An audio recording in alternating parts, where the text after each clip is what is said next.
Alright, so this is Exultia, the second level. And, what is it? I decided to kind of like show this part of the map here just to show you like my upgrade that I get. And personally, I feel like there's only two options there. You either max out the quick draw upgrade or the loot magnet. I personally prefer quick draw. I think quick draw is just more valuable in the early game. Especially like, you know, as a Doom 2016 player, one thing that Doom 2016 has taught me when I was playing the game on Ultra Nightmare back in the days, health upgrades are so vital, and this game is no different too. You really want to just get that health upgrade, and of course, what is it? You want that faster armor regeneration too. And Exultia is definitely tougher than, what was it, Hell on Earth. Yeah, this level, back when I was trying to like finish the game on Ultra Nightmare for like the first time, I guess I did get a little bit more nervous on this one, especially when you get to like the hell portion. So for this level, what is it? This is kind of simple. You're just trying to like just kind of kill all these fodders, and eventually the Cackle Demon is going to spawn, and that's where you really want to take priority of the Cackle Demon for sure. Don't leave the Cackle Demon alive in the early stages because they are actually really deadly. And yeah, pretty much do the same thing, get rid of the fodders, and then you can just go for the Hell Knight. And I guess I could kind of like talk about something about this playthrough. This playthrough is mostly designed for like helping players to complete Ultra Nightmare for the first time, so I'm not going to be doing all the Slayer gates or all the secret encounters. I personally think like you should do that like once you beat the game on Ultra Nightmare for the first time, and you can do that for like a personal challenge or a personal goal. But it is really fun to play like that, you know. But what is it? If you're just trying to beat the game on Ultra Nightmare for the very first time, you don't have to do like all the Slayer gates and all the secret encounters. And speaking of the what is it, Slayer gate, I used to do the Slayer gate for this level when I was still trying to beat the game on Ultra Nightmare for the first time. But I decided to skip it for this walkthrough because I think a lot of people seem to struggle on the first Slayer gate. Personally, when I first tried that Slayer gate on Nightmare difficulty, I only died once, and mainly because I got a bit overwhelmed by all like the enemies and stuff. But yeah, like I said, you don't have to do the Slayer gate. And for my first rune of choice, I went with the Blood Feel. I think that's, in my honest opinion, that's like the only rune that I feel like I have to go for when I do a fresh start playthrough. It's just so good for like, you know, defensive playing and aggressive playing. And yeah, it's basically a rune where I feel like I cannot play this game without it, because in Doom Eternal you actually do move slower than Doom 2016 if we're not including the dashing mechanic. And just having that faster movement speed is just so nice. It can really just change up so many situations. Right here, I try to get rid of the gargoyles with the micro missiles just so I could be able to push towards the Cackle Demon. Glory kill him. And this one is kind of like the same thing here. There's going to be a Cackle Demon that spawns. Immediately get rid of him. I get rid of this barrel just in case you know, random fireball attacks. And this is where I kind of made a mistake here. What is it? There it is. Here it is. So right when I killed this Cackle Demon, I should have spawn trapped the Arachnotron. But for some reason, I kind of went for the fodder here. And yep, that kind of put me in an awkward position, and I kind of realized I made a mistake. Because you really want to try to get rid of all the heavy demons in this fight here. This fight is actually a little hard. So, you know, that's my mistake right there. And you are definitely going to see mistakes here. You know, I'm not like a perfect player or anything, so mistakes are going to happen. But luckily that wasn't a big mistake. That was kind of like a bit of a small one. But yeah, if you're gonna try to like do this encounter on your own, remember to try to kill that Arachnotron ASAP. It's very important to kill him. because you're just like so weak in this stage of the game, and you just want to be able to kill like all the heavy demons ASAP just to get proper map control. This part, was there? Yeah, there's nothing I could really comment here. Just kind of do what you need to do here, and of course get dashing, which is really great. Man, let me tell you something. When I actually came back to like playing the base game after playing like Ancient Gods for a while, it just felt so weird to like get used to like the slower dashing and all that stuff. But I really like playing the base campaign a lot more than Ancient Gods. I just like the sense of progression that you get, which is something that I feel like Ancient Gods should have done, but I can understand why they decided to go for like, you know, a late game style campaign experience. So yeah, nothing too much to talk about here. I always thought the green dogs were cool looking, I guess. Anyways, here it is. Now we're gonna enter like another arena that I feel like can be a little bit easy to like, oh, what is it, underestimate, but you really don't want to underestimate this arena. Definitely get rid of like the Hell Knight, and the main reason why is because there's not a lot of fodder here, so if the Hell Knight really does some good damage on you, you could be in a very awkward position. Yep, I remember there's a cackle here. Get rid of him.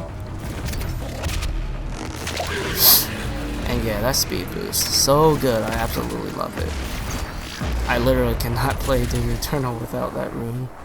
And I know like some people feel that way with air control. I'm kind of like the opposite with air control. I could totally play it without it. Even though it is kind of nice to have like, you know, air strafing and all that stuff. But I'm a big like Doom Snap Map player, and there's no air control in that game mode, so I'm very used to playing without it.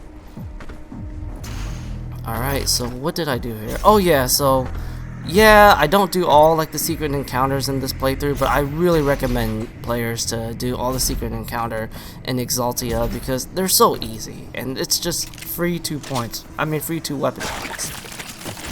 And you're gonna, oh yeah, I actually did use like my weapon points in this playthrough here. So this is what I do to handle the cackle demons. I just kind of make them come to me, and then I just throw my sticky bombs at them. Easy glory kills. Yeah, that what is it, challenge shouldn't be too much of a problem. And now I'm just pretty much progressing, and finally we get a new weapon, and this weapon is definitely one of my favorite weapons in Eternal, the plasma gun. It's so strong in Eternal, especially when it comes to kind of like the primary fire. Like, I love how in this game there's actually more bullet magnetism, unlike in 2016. At least in the campaign, there's barely like any bullet magnetism in 2016, and it just makes it just doesn't feel right for like a fully automatic weapon, you know. So kill the Hell Knight. I like to, and by the way, I like to kind of kill the Revenant with like the barrel. He always like spawns next to that barrel, and you can just take advantage of it. Really easy. Yep, kill the Hell Knight, and then you just go for the Cackle Demon. This fight's pretty simple, really. Like, I don't really think there's much I could comment on. But the next like big fight is definitely one of the hardest here. Yeah. This fight, to me, I think it's just kind of like a build-up for the next fight. So in this area, if you didn't play Doom Eternal on launch day, you used to be able to kind of like see where the tentacle spawns, and what I do is I kind of tiptoe it, you see? I'm really just trying to tiptoe my way to make the tentacle pop out and then kill them. That's really the best strategy to fight these things. At least for like this part of the game, because once you get like the chain gun shield, you can pretty much just go through them. I like the chainsaw for the last one. I don't think I needed to get that map. That was kind of pointless, but whatever. I don't know if you get experience for getting like auto maps or anything. And I get my favorite upgrade for the plasma gun, Heat Blast. I personally don't use microwave beam. I really think it's awful, just like full auto. And I get the first upgrade here. And heat blast is going to be like my bread and butter for like the early and mid game of this base campaign. And it's going to be super important on, what is it, Super Gore Nest in the buff totem room. You'll eventually see what I mean once I start commentating on that level. So just some basic platforming.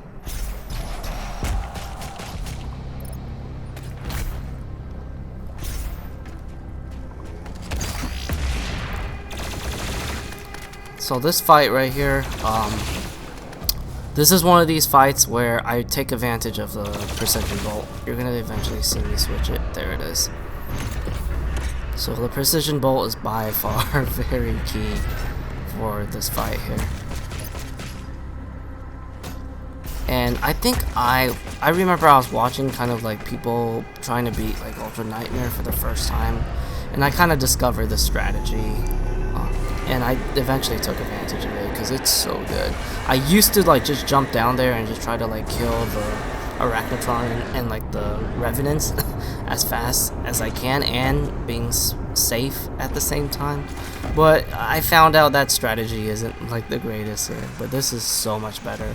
So you just really want to try to get rid of like the Arachnotron's what is it, gun, and then you just kind of finish him off with the precision bolt and the plasma gun here. It's really simple. And the Revenant's a bit tricky. He will kind of like, I guess he's more of a threat than the Arachnotron. But here's like the great thing about playing like this here. So, you know, there's actually that mega health secret that you could take advantage of. So if you do end up losing like a lot of health and armor, you can just go back to that mega health and you're good to go. So that's what I did here. I lost a decent amount of my armor, and I went back for the mega health. The problem with this strategy is I kind of like have low ammo for like my micro missiles here, because you're using the ballista. I mean, not the ballista. You're using the precision bolt for longer range. And by the ways, I really like the design of like this area here. It's really cool. And I like how they kind of added like a mega health secret too. Alright, now you're gonna dive in this fight. It's all about trying to really play it safe here. I really recommend you to not play it so aggressively here. Just really try to be like, I guess like scan your environment, you know, and just try to be smart with like what you're doing. I guess I'll try to like explain as I'm watching this video here. So what happens here? Yep, I decided to chainsaw this gargoyle. Eventually, I remember the Arachnotron eventually spawned here, and now I'm just trying to like get a good angle on that Arachnotron here. So yep, that was a really good time to push, because I realized that the Arachnotron didn't have any like backup with him. I'm using some of the cover to dodge his big gun attack. And there's another Arachnotron here. I decided to get my stack up because 120-ish health is kind of not enough. Decided to go in a little bit more aggressive because I noticed he doesn't really have any fodder with him, and I get the easy kill. And from here, it's just kind of clean up. Oh yeah, I dashed out there because there was like a barrel near me, and I was really scared of like, you know, taking damage from that. I do know like barrels in this game, you do take quite a bit of damage. It's not as bad as in Doom 2016, but it's still something you gotta be careful. And yeah, that's pretty much it for this fight here. I do make it look pretty easy, but trust me, this fight can be a little weird at times. And like I said, you really have to just kind of scan your environment. Just pay attention to like, you know, what the enemies are doing, and you really gotta like just have good decision making. So this part, there's a barrel there. Yeah, I think I failed. Oh no, I managed to get it here, and then I just finished up the Arachnotron. Plasma gun and the micro missiles are pretty like unrelated in terms of like their combo.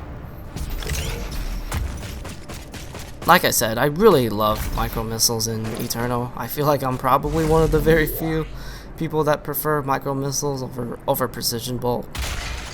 They're just so good. And especially once you get like the primary charger upgrade, that thing is amazing. Especially when you're playing with like a controller where you know you can't like quick switch as fluently compared to a mouse and keyboard. Alright, so this part, I guess there's not really much I could say. Like this entire part is just kind of me like, you know, breezing through here until like the goo area. And of course, take advantage of the, what do you call it? Take advantage of the secret encounters.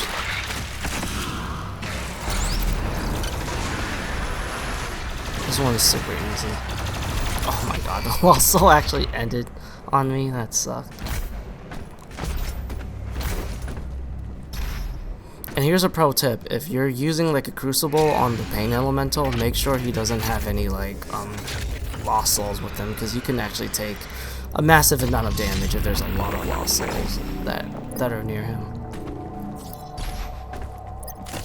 Alright, going into this little area. Same strategy, tiptoe. Get rid of those tentacles.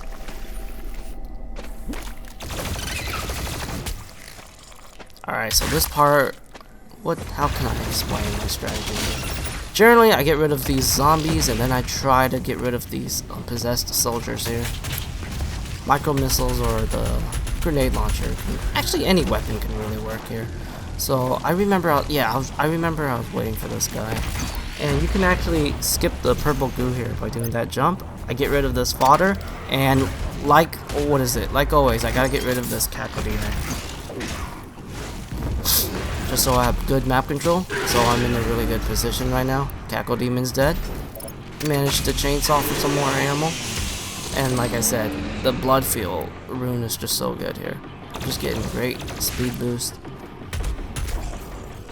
I decided to kind of farm up for my resources. So this Arachnotron, don't underestimate this Arachnotron. Sometimes he can be a bit threatening here. And this is where I feel like micro missiles really help here, see? And then just finish him up with the plasma gun. Yeah, that at first I was like, what the heck? Was he still alive? Yeah, that Arachnotron is really like the only threatening thing for like this encounter with the Cacodemon. But as long as you kind of take care of them, like what I did there, you'll be fine. Like I said, don't underestimate that Arachnotron. He can totally be a lot deadlier at times. And that's why I get micro missiles here. I think micro missiles do kind of like counter like the bad RNG where he might become more like aggressive with his gun. And from here, yeah, I don't think there's anything else I can really comment here. It's just some platforming. And this part, you know, since I'm pretty much going for the flame belch upgrade, I kind of don't care about taking damage from the tentacle, because it's going to replenish my armor. And getting this flame belch upgrade it's big. It's such a big upgrade. Especially when I used to do the Slayer Gate, like I would be able to just constantly spam the flame belch and just always get my like stack back really quickly. So this part here, I do know like you can skip this part for speedrunning, but I've never bothered learning it, so I just kind of kill the Arachnotron. I think killing the Arachnotron is more fun. See, that's all you gotta do, man. It's super fun. Just bully him. Yeah, I went for the speed boost for the platforming here. I don't know if that's really faster compared to like just skipping the zombies, but whatever. I just love the speed boost. It just feels good. Some gargoyles. This is another fight where micro missiles are great, like the homing capabilities. You don't really have to aim so hard. Just point and shoot. And like I said, since I am kind of like making this walkthrough targeted for like players that are trying to beat Ultra Nightmare for the first time, I decided to skip the Slayer Gate. But I do think the Slayer Gate is really good to do, especially this one. I used to do it because obviously the fast 3 weapon points is big, and it's just kind of like a mental thing. You know, if I'm scared of the Slayer Gate, that means I'm basically telling myself that I'm scared of, like, you know, Cultist base, which is definitely harder than the first Slayer Gate, and I'm basically scared. I'm telling myself that I'm more scared of, like, the gladiator fight, which I think the gladiator fight is the hardest fight in the campaign, or the hardest section, really. So yeah, that's why I always did the Slayer Gate when I was trying to beat Ultra Nightmare for the first time. It was just really good mental preparation for, like, the later stages, because once you get to, like, the later stages, that's where you really need to have good, like, mental, I guess, a good, how do you say it, like, you really gotta, like, control your nerves, you know, especially once you get to, like, Urdak, where your nerves are definitely gonna go all over the place if you're trying to beat the game for the first time. So this part, I just rush into the quad damage, kill the Rakatron, and I kill the Revenant here. And I'm just kind of like waiting for the Hell Knight. And generally, I try to kill the fodder here, just to get my quad damage duration up, but I didn't do too well here, and I had no idea where the Hell Knight was. So, this kind of put me in a very awkward position here, but eventually I figured out where he is. I decided to get a bit aggressive here, because I really wanted him to just die. And I took a big, I guess not a big, but I took a pretty risky blood punch there. If blood punch didn't work there, that would have put me in another awkward position here. This fight, I think this fight went pretty well here. And when you, I think, like, what is it, when the Hell Knight is kind of like close to death, he spawns a Cackle Demon. And obviously get rid of the Cackle Demon, and when the Cackle Demon dies, that Arachnotron spawns. I definitely recommend you to try to kill that Arachnotron ASAP, because if I remember properly, he does kind of like go in like a certain animation, like he's trying to like climb up on that rock and he doesn't really do anything for like a couple seconds. And you could take advantage of that. And yeah, that's Exultia for you. And I'll see you guys in the next video when I talk about Cultist base.